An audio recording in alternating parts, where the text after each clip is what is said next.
Malam Inang, saudaraku. Semoga kasih karunia Tuhan Yesus Kristus menyertai dan memberkati saudara. Marilah kita memberi waktu sejenak untuk disapa oleh firman Tuhan melalui renungan kita hari ini.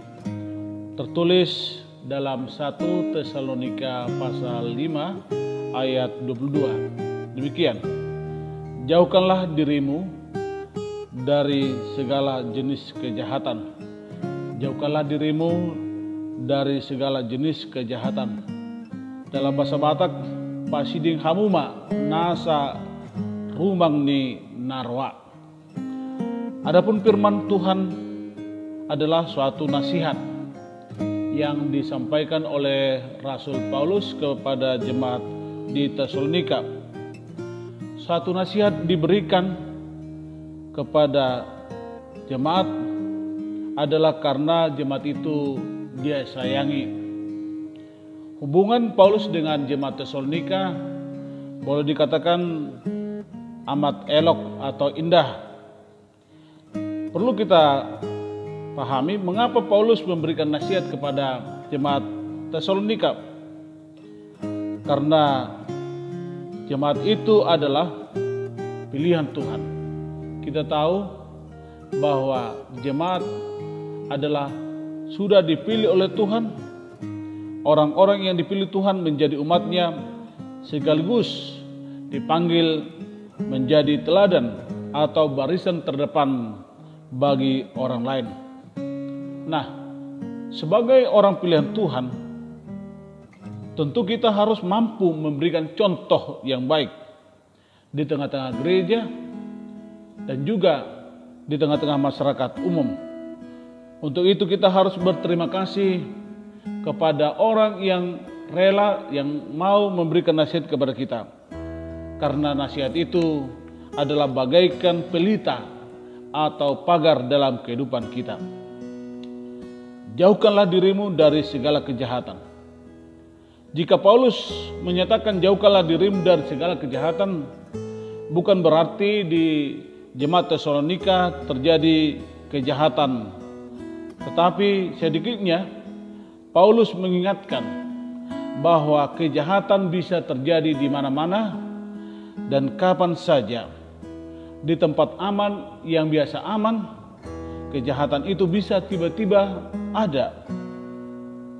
Saudara-saudara yang dikasihi Tuhan Yesus Kristus, kejahatan terjadi tidak hanya dengan kekerasan, tetapi bisa dengan hal-hal yang lembut, yang tidak diduga-duga. Untuk itulah kita diingatkan oleh firman Tuhan hari ini untuk waspada, berhati-hati, supaya kita tidak menjadi korban dari kejahatan, dan juga supaya kita tidak menjadi pelaku-pelaku kejahatan. Sebagai contoh saudara-saudara, kita harus menghindarinya. Kejahatan yang menggunakan elektronik atau yang dikatakan media sosial yang merusak nama baik orang, bahkan melakukan berbagai kejahatan.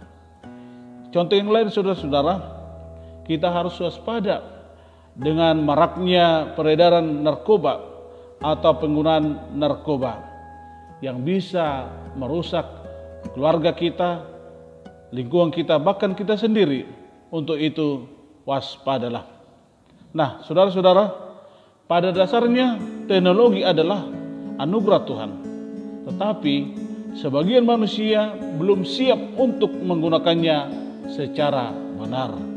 Sehingga terjadi penyalahgunaan medsos atau penyalahgunaan sesuatu untuk kepentingan dirinya, bahkan akan menjadi kejahatan atau mengganggu orang lain. Untuk itu saudara, bagaimana caranya untuk menjauhkan diri kita dari kejahatan? Agar kita tidak menjadi pelaku kejahatan atau tidak menjadi korban kejahatan. Ada 4. Ujilah segala sesuatu dan peganglah yang baik. Pada zaman ini kita dituntut tidak hanya menjadi orang baik, tetapi dituntut juga harus banyak mengenal memahami dan mewaspadai supaya Anda tidak menjadi korban. Dan kita sebagai orang yang sudah menerima keselamatan dari Kristus harus ambil bagian dan harus tampil beda dengan dunia ini, mampu membedakan mana kehendak Allah yang baik, yang berkenan kepada Allah dan yang sempurna. Latihlah dirimu untuk bersyukur dalam segala hal kepada Tuhan, dan lakukanlah yang baik dan yang berguna. Sebab dengan cara itulah kita akan tidak tergoda terhadap segala jenis kejahatan. Demikianlah firman Tuhan untuk kita hari ini. Kita berdoa.